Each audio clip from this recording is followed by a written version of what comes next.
తనను ఉద్దేశించి మంత్రి వివేక్ వెంకటస్వామి చేసిన వ్యాఖ్యలపై స్పందించారు మంత్రి అడ్లూరి లక్ష్మణ్. మంత్రి పొన్నం ప్రభాకర్ తనను జంతువుతో పోల్చి మాట్లాడితే సహచర మంత్రిగా ఖండించలేదు అన్నారు. ఇప్పుడు తన పేరు ఎత్తి వివేక్ మాట్లాడటాన్ని ఆయన విజ్ఞతకే వదిలేస్తున్నాను అన్నారు మంత్రి అడ్లూరి. నిన్న లక్ష్మణ్ కుమార్ గారు ఏదైతే నా పైన విమర్శలు చేశారో వారు విమర్శలు కాదు, ఎవరో వెనుక ఉన్నారు.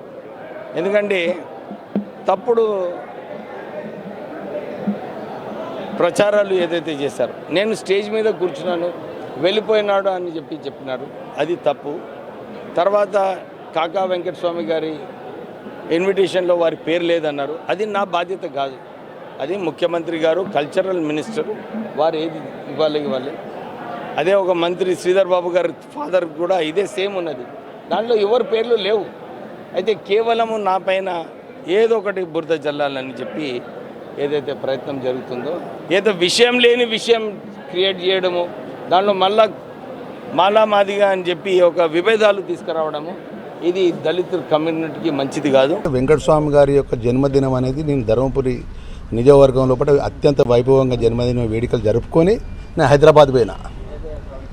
నా మైనార్టీ వెల్ఫేర్ సంబంధించిన నా కార్యక్రమానికి వాళ్ళే వచ్చి వస్తాడా రాడా లేచి వెళ్ళిపోమంటావా ఆయనతోనే చేసుకోండి అని చెప్పి అని నా పక్కన ఉన్నటువంటి ప్రభాకర్ గారు నన్ను వ్యక్తిగతంగా జంతువులతో పోల్చితే విని తెల్లారి ఎంబడే ఫోన్ చేస్తాడు అనుకున్నా. ఇవాళ మళ్ళీ అక్కడ పోయి వ్యక్తిగతంగా నా పేరు తీసి మాట్లాడడం బాధాకరం. మీ మీద ఎవ్వరు కూడా వ్యక్తిగతంగా మీ మీద ఈర్ష్య లేదు, ద్వేషం లేదు. మేము కాంగ్రెస్ జెండా నమ్ముకొని వచ్చినాం, ఒకటే పార్టీని నమ్ముకున్నాం, ప్రజలను నమ్ముకున్నాం.